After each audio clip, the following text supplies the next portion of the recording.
Hello, welcome back to my channel, and today we're going to talk about why no one cares about you. For a second, I want you to really pay attention to what you think about throughout the day. Think about all the thoughts that you have on a day-to-day basis, and then think about everyone that you work or go to school with and all their thoughts that they have on a day-to-day basis.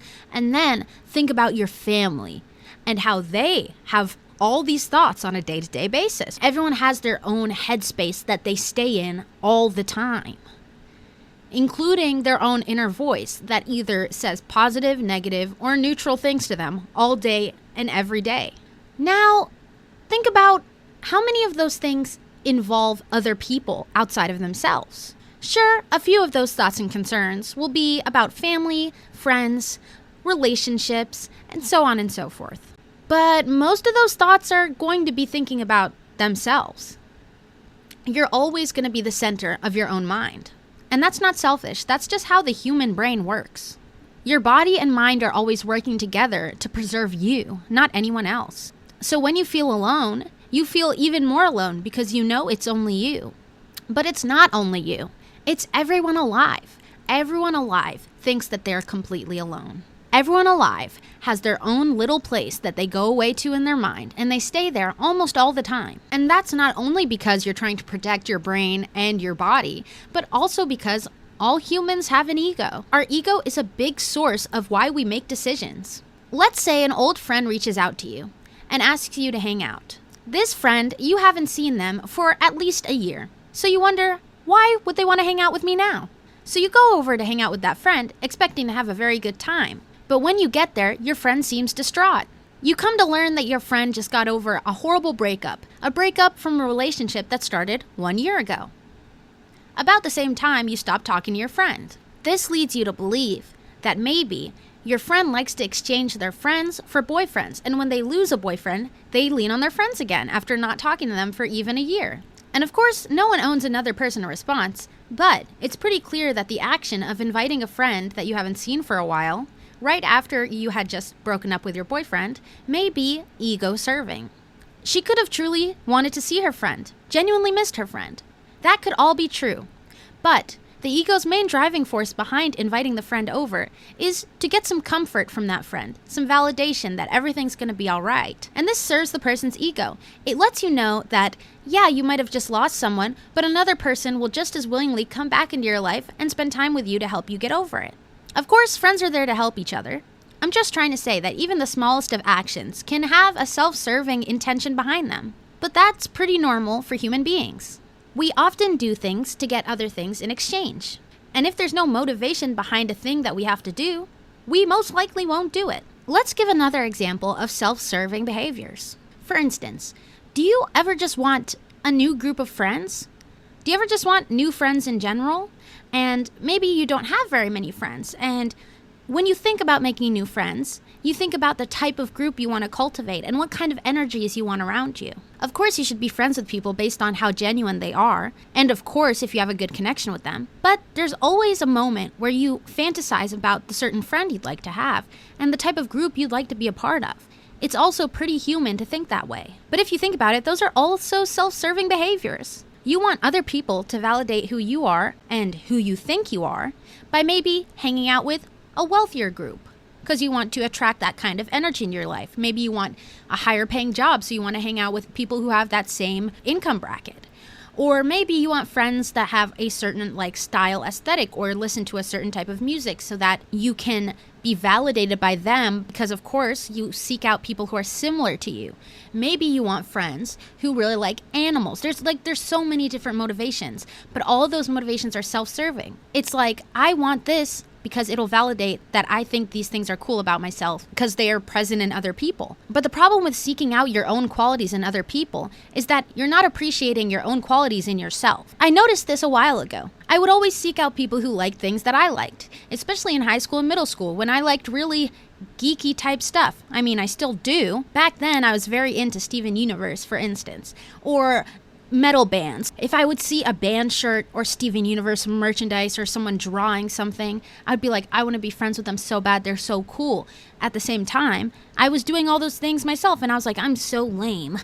My interests, they're so lame. It's because I didn't value how cool those interests were in myself, not in other people. You know what I mean? And that's where we make mistakes. Because the thing about other people is they're either thinking that or they're thinking that they're cool. They either accept themselves or they don't. And when you're the person who doesn't accept anything about yourself, you end up being a person in the friend group that other people can take advantage of. And by believing that these people care about you, and by believing that no one you know has self-serving behaviors, especially when it comes to friendships and relationships, you start to believe that they just care. I know it's harsh to hear, but a lot of people don't just care. They care about a lot of things, and most of it has to do with them. And once you become neutral about that, you stop trying to rely on people who don't want to be reliable. Because truly, no one is coming to save you. Ever. Because truly, no one is coming to save you. Everyone's always in their own space all the time, at their own perspective. Some people can't even understand your perspective. If they tried for hours and hours and hours, if you argued and debated for hours, they still wouldn't even understand a bit of your reality, of your perspective. And that's okay. That's because as humans, we are imperfect. If this place, Earth, was utopia, then it just wouldn't be Earth, man. It would be our Earth. Our Earth. It would be something else because it's not what this place is. It's okay because it is what it is. And it's just something to come to terms with. Everyone's acting based off of their experience of their reality. You can't react to something that is based off of another person's experience to their reality. You can try to sympathize a little bit, but you can't ever fully understand. That's why no one cares about you. You're the person who cares about yourself the most. The very most. There's literally no one else on this planet that cares about you more than yourself. Even if your thoughts about yourself are negative, you're still thinking about yourself, not anybody else. Humans are multifaceted, so we have tons of ways to be self-obsessed. Some people decide to be self-obsessed in a negative way, some people in a positive way. And when you're self-obsessed in a negative way, you're a narcissist in the worst way. You're the type of narcissist who hates themselves. I'd rather be the positive type. Because if you're thinking positive thoughts about yourself, because thinking positive things about yourself will objectively make you feel less alone. You start to bond with yourself, as if you're friends with yourself. By doing this, you're able to support yourself in a myriad of ways. When you do this, you stop waiting for someone to save you all the time. You start to advocate for yourself in situations. You don't just look around thinking, who's going to find me? Who's going to ask me to be friends? Who's going to ask me out on a date? Who's going to ask me to do this and that? Who's going to compliment me? Who's going to do all these things? Just to have an enjoyable time while you're out, while you're with friends or family, while you're at school. You always have to be thinking about what other people are thinking about you and how they're going to approach you. And you're less focused on how maybe you can approach other people because you're that confident to do that. When you're always waiting on other people to approach you and to save you and to be besties with you and love you, but you're presenting that you're a person that lacks self-esteem, those people don't want to come near you because they don't want to be associated with low self-esteem. And I know it's hard to hear, but that's just how humans are. Nobody wants to be grouped somewhere where they feel they don't belong. The best way you can present yourself to people, if you're really that worried about what they think of you, even though they're thinking about themselves 24/7, I think putting a confident face forward is the only thing you can do to protect yourself. You can't let disappointment in other people squash you like a bug. Because no matter how disappointed or upset they seem at you, they're still not thinking about you as much as you're thinking about them. I'm sorry to tell you. And that's okay. Getting opinions from other people is super important. But just remember, if it doesn't feel right, listen to your own opinion. You're in your head most of the time. You know what's going on in there. They don't. And they probably don't care what's going on in there. And do you think about what other people are thinking about all day? No. Maybe for 5 seconds, on the train when you're trying to romanticize your life. But all day, no, you don't care. And that's okay. That's just how it works. If we were always tripping over other people's thoughts, feelings, emotions, fucking body language, if we were always overanalyzing this stuff, we are literally becoming so anxious and we're spiking our stress hormones like crazy. Do you want to die of high cortisol? Do you know what high cortisol does to a person? It's not good. And by doing this, pandering to people constantly, you're not living a healthy life because they're not doing that. I promise you, they're not doing that. They know how to self-preserve, and that's what you need to learn. And one thing I need to get clear with you is that no one cares about you, and that's okay. Genuinely cares about you, like your family, friends, boyfriends, girlfriends, partners. I'm not saying they don't care about you. I'm not saying that. What I'm saying is they care about you more than anything. But we're all living this conscious experience through our own bodies and minds. You are inside your body. You are literally a mind inside your body. You're here inside, okay? And you're walking through life and you're only in your head. You can only hear your own thoughts. You can only know what you're truly thinking. You can never know that for another person, and they can never know that for you. So when I say no one cares about you, I'm saying you're there for yourself. You're the only main character in your life because that's how it is for everyone. That is the human experience. Your world does revolve around you. And I'm sorry if people have made you feel bad about that because that's just genuinely what people do. Like, even if they're super caring, caregiver my whole life, they're still obviously thinking about themselves because they're in their body. Even if it doesn't have to be, oh, I'm the best.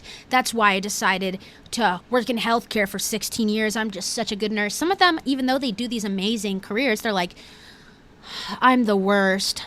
I did horrible at work today. And it's like, girl, you're working 100 hours a week, girl. It's gonna be okay. They are still thinking about themselves, even if it's negative. So just don't rely on other people to care about you at every given moment. You have to become at least a little independent. I know it's hard, but you have to take those steps because ultimately you're protecting yourself by doing that, and it's okay. Life goes on.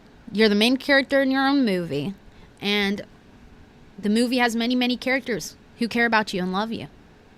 But who's writing the story? That's what I thought. So I would say it's a harsh reality, but it's not that bad to face once you face it. And you can genuinely have friendships and love and all this type of stuff while still realizing that you will still be the number one thing you care about. And so will they. It actually makes me feel relaxed because it reminds me that no one's watching me 24/7. I'm a human being living my own experience and that I'm not constantly on camera. I am right now, but I'm not constantly on camera. No one's watching my every move and judging me for it. It does give you more confidence when you realize that people really are self-centered because you can do anything. There have been times where I've been dancing in public without anyone even turning their head because they're so sucked into their own world. Like just doing the gritty for 5 minutes, man. Like, and no one's gonna notice. So I say accept it because it really helps you like just do whatever you want. Just do whatever you want. My manager caught me. I was filming a TikTok. I was pretending to be that guy from Smiling Friends, Pim, and I was doing this. I was like that. But I can't do it right now because I'm going to hit the ceiling. Wait, no, I'm not that tall. But yeah, like that. But my manager walked in and I was pretending to be Pim from Smiling Friends. I was like shaking my hands like for the TikTok, and she walked in and she saw me and she said nothing because she doesn't give a shit. And she might have not even perceived me doing it because she's in her own head. She has her own things to do. She's standing on business. That's what she's doing. I implore you to stand on business. I guess the moral of this story is I implore you to stand on business because you deserve it. It's gonna be okay. Just do you, because nobody actually gives a fuck what you're doing. Only you. No one's watching like, oh my God, she changed her hair last month. Ew, her hair looks so bad red. No one's doing that. Maybe your biggest fucking hater who has no life, who's sitting on their ass, complaining, writing comments like, my daddy hates me, so I know life is bad. Life is so bad for me, and worse for me than you, so I hate you. If they're doing that, or you're so ugly, you're so ugly. I really hate your nose. Don't even take it personally because everything is projection. Remember, everyone is in their own head, having their own thoughts and having their own insecurities, and literally none of that reflects on you. That's why people project and say things like that because they're like, oh fuck, I hate myself. I'm gonna spend 5 minutes writing a hate comment to someone I don't know because they resemble me or something. I don't know. Or I want what they have. It's either one of those, you know what I mean? So don't take it personally. That's the moral of this whole video. Don't take it personally. Do your own thing. No one is watching you, and no one gives a frick about you. And that's okay. Thank you for watching until the end of the video. If you like this video, please comment, subscribe, and hit the notification button. And I'll see you guys later.